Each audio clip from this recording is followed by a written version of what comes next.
Hey guys, so welcome back. So why is she so cringe? Who am I talking about? This one.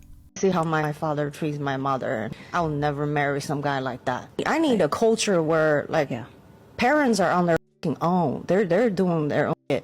And that's, I guess, white culture. So in a nutshell, yes, Orientalism, yellow fever, playing into that Madama Butterfly / Miss Saigon stereotype of yellow fever misogyny. But would you consider these examples also cringe? Thanks, Dad. We need to talk about your sexual health. No, please no. I want you to be safe. Dad, why are you giving me these?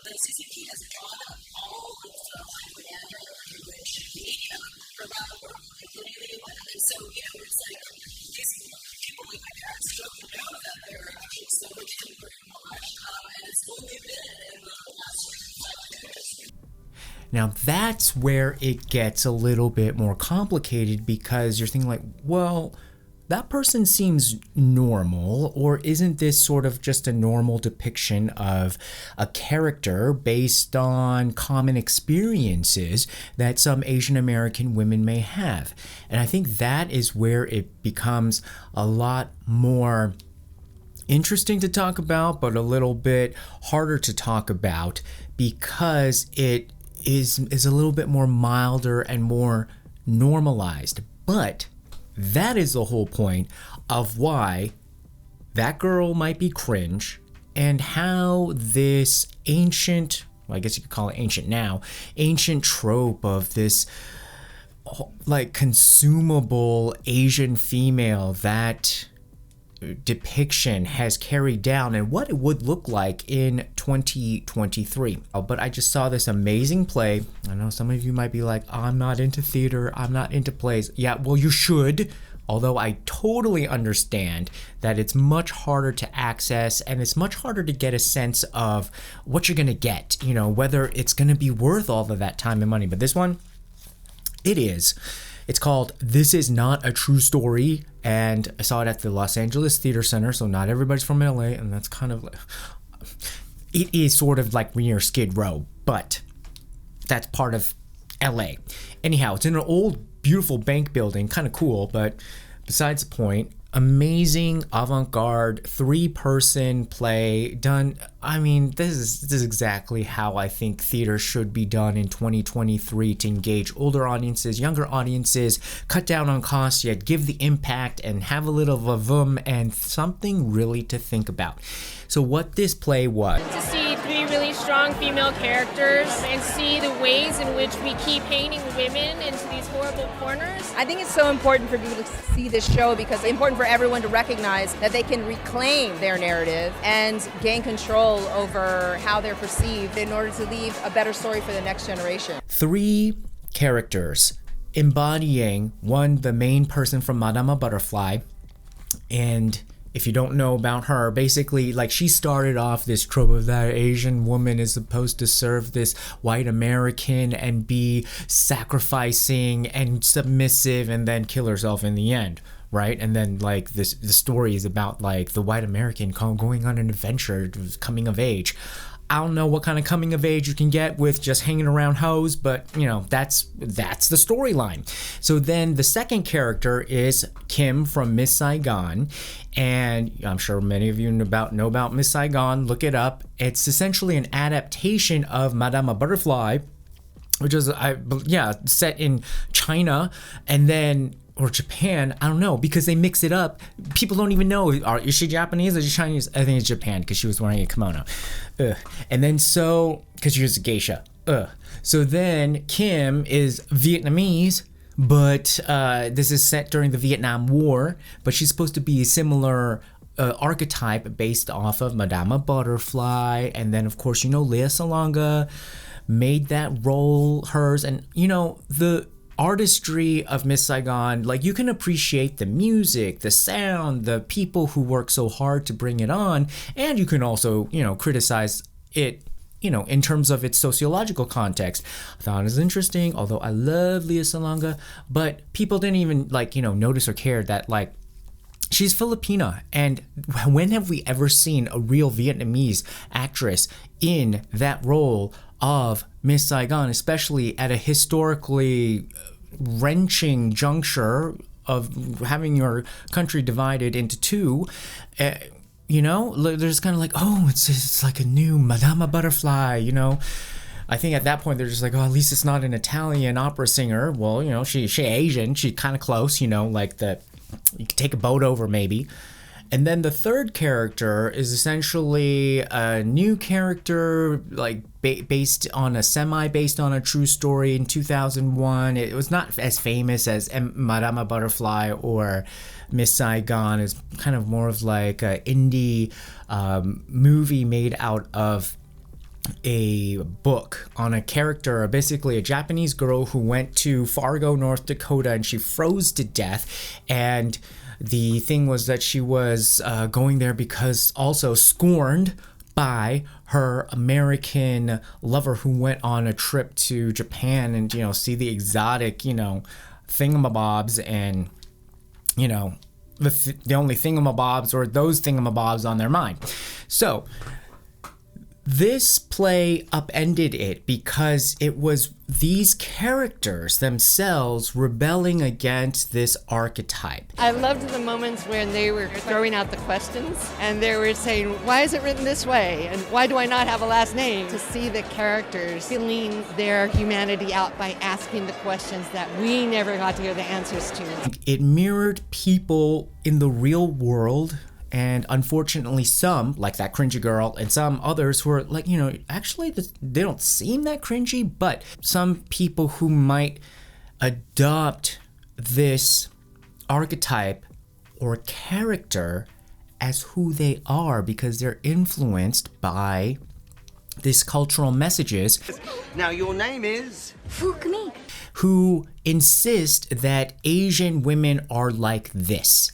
And so this whole play was a really comical rebellion of these characters against the characters themselves that created this archetype in the first place. This is only a problem, not for all Asian American women, but this is a problem for the Asian American women who unfortunately, like that cringe video said,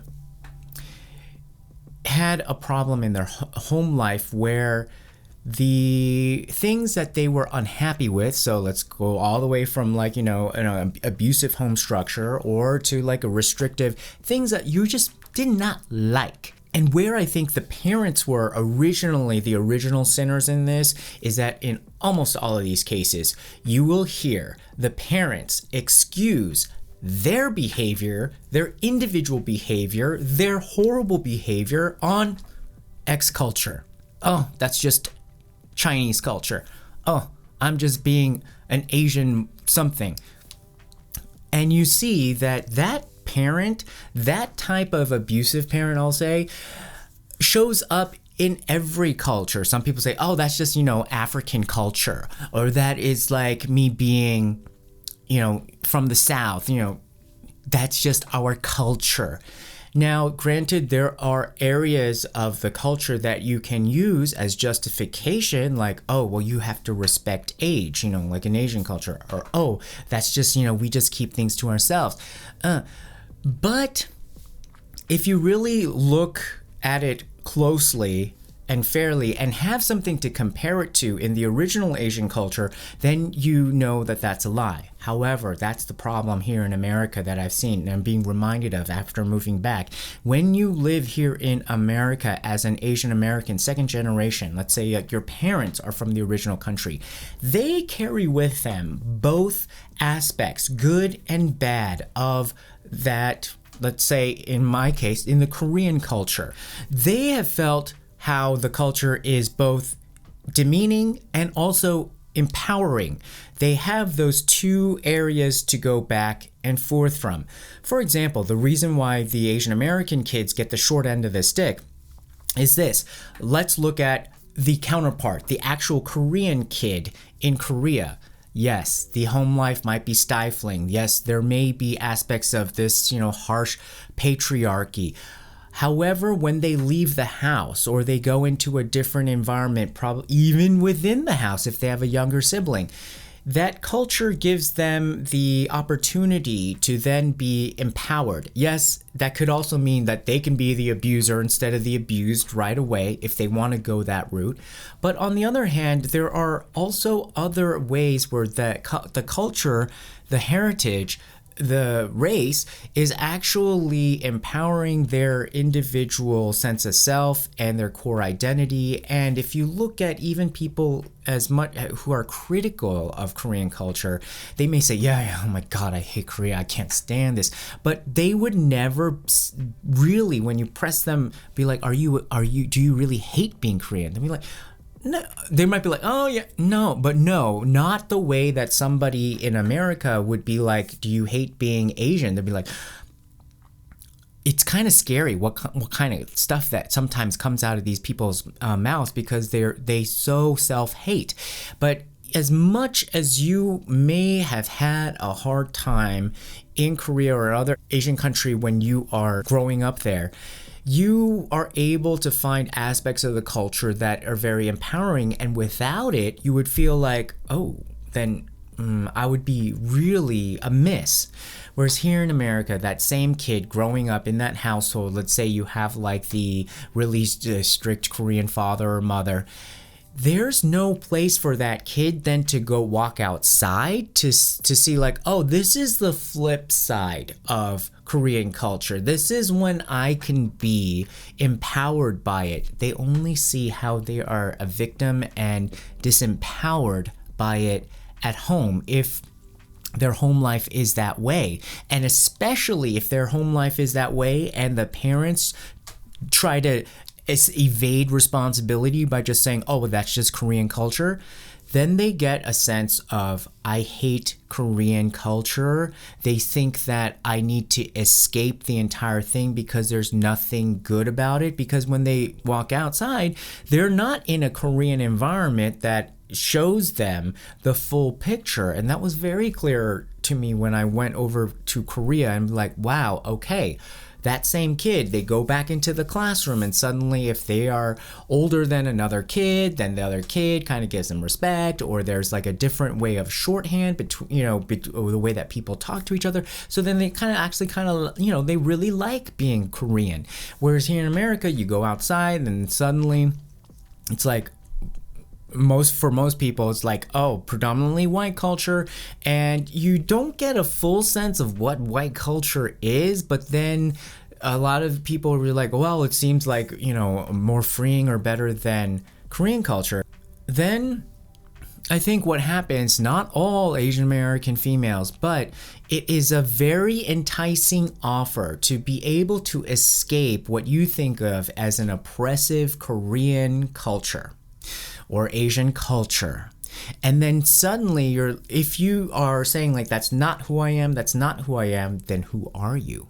Now that's a much harder question to ask if you are rejecting the core part of who you are and you've never even gotten the full experience or cultural education of the other side of who you are. You're like, I really don't know who I am. But if somebody dangles at you, hey, here is access to white culture, boom, you have an immediate template that you can just throw yourself into, and you can have now a new identity. However, that comes at a very, very, very big cost that I don't think some of these little mermaids are predicting when they talk to Ursula.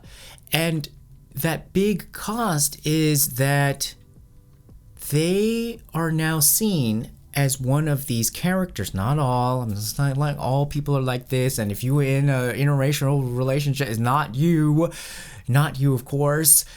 But for a lot of the times, you have to be careful because, at my age, I've seen the divorces that arise from this.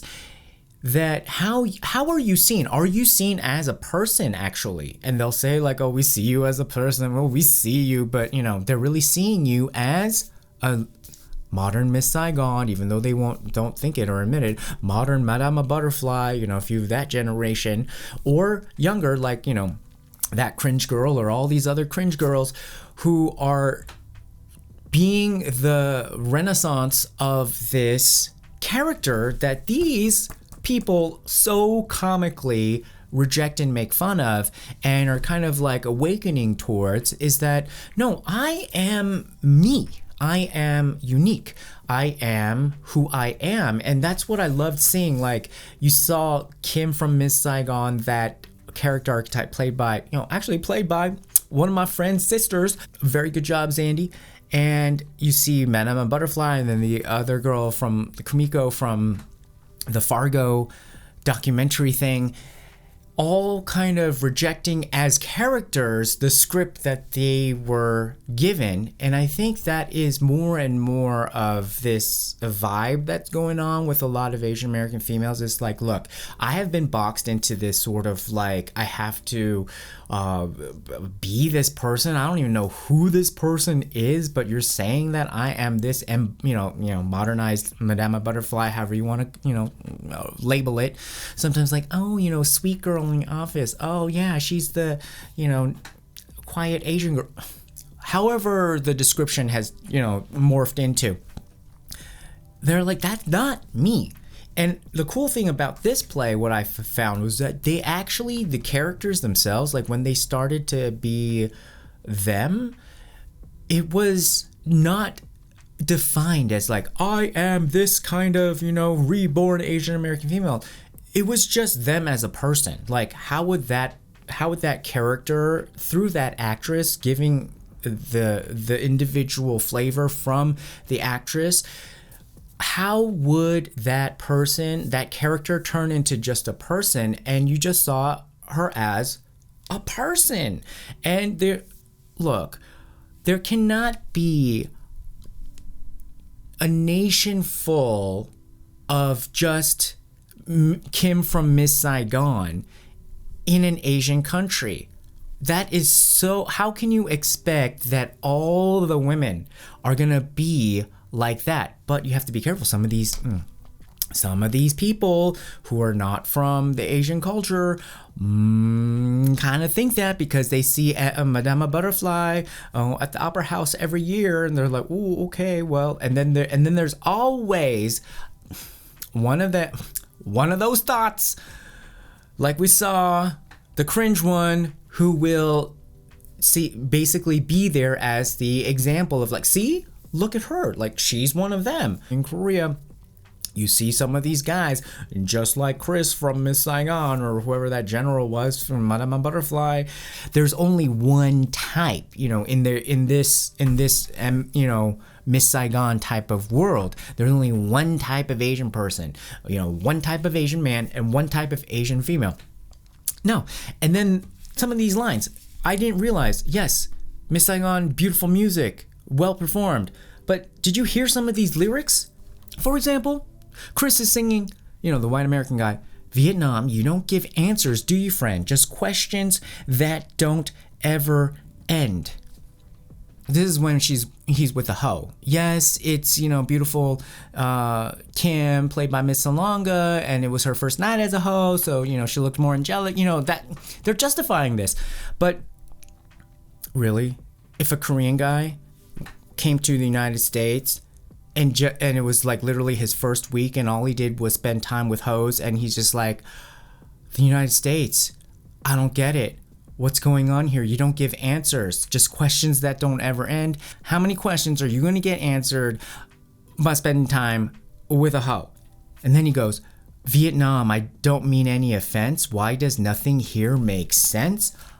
Again, nothing will make sense if all you do is go to a new country and you just do some time during the day at work, and then you go straight to hanging out with hoes.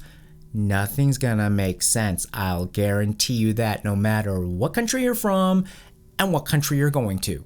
And then he has the audacity to be asking God for the answers to his quest that he was barely on, and then all he's doing is hanging out with hoes.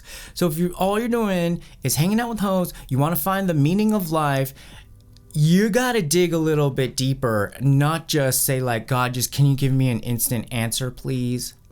This Asian character, this Asian lady, is essentially just there for their personal growth development that they can use, and they just need to somewhat feel bad for, like, oh my god, I'm leaving her, like I didn't expect to like her so much, but I'm leaving and I feel so bad.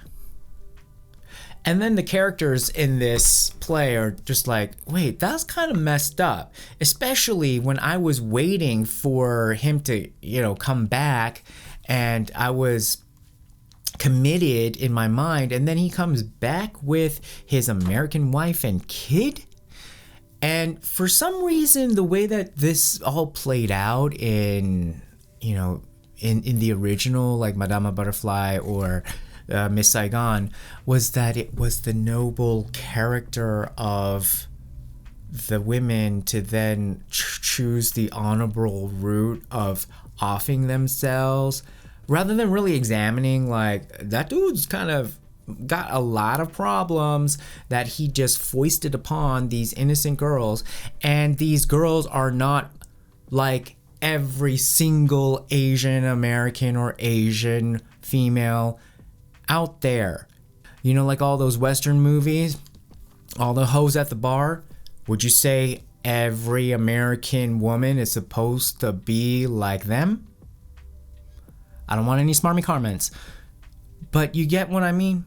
So how do we move forward? I think this is what needs to happen. When you see these cringe people, I don't know, we call them ladies. Call them ladies. Know that they know what they're doing, because some of them don't know, but a lot of them do know what they're doing, in the sense that they're going to take advantage of this system that has been set up, not by them, not by Asian people, definitely not by Asian people or Asian, like, who would want to say, like, everybody in your grandma is a hoe? Like, that's essentially what it is. It's just basically saying, like, my aunt a hoe, my grandma a hoe, my wife a hoe, my mama a hoe, my daughter a hoe, my sister a hoe. Like, everyone is a hoe that would be willing to off themselves if they get into some sort of tragic love triangle with a white American guy who leaves and comes back with his American wife and kid. No.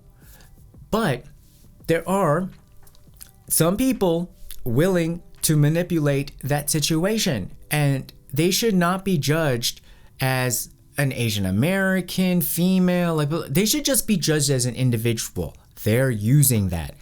The other part of the equation, the guys who fall into this, they may not know, but that's on them to understand, like, what has been influencing them for them to innocently reach such an egregious outlook on life. And then the parents who kind of created this environment, this soup in the first place, where some of their children may reject the entire culture with the bathwater because of their unique home environment, they need to really be held to account as well, because I think they started this situation where a kid can fall into, because if you justify your individual bad behavior as being a part of Asian culture, then what do you think that kid is going to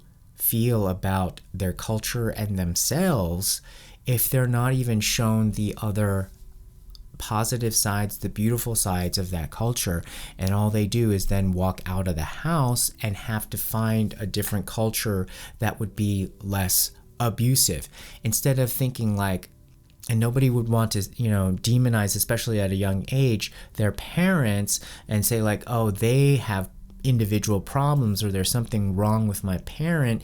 It's much easier even for the child at that age to just say, oh, there must be something wrong with my culture. Then what you do is you meet a tons of other people who don't act like your mama and daddy, and they're also the same culture. So how do you reconcile that? By then it's too late. They're already kind of like, oh, everything is bad, I need to like jump ship. Be careful who you jumping on. That's all I gotta say. Beautiful, beautiful production. And if not, go see some other theater. Support your local theaters. Okay, guys, talk to you soon. Bye-bye.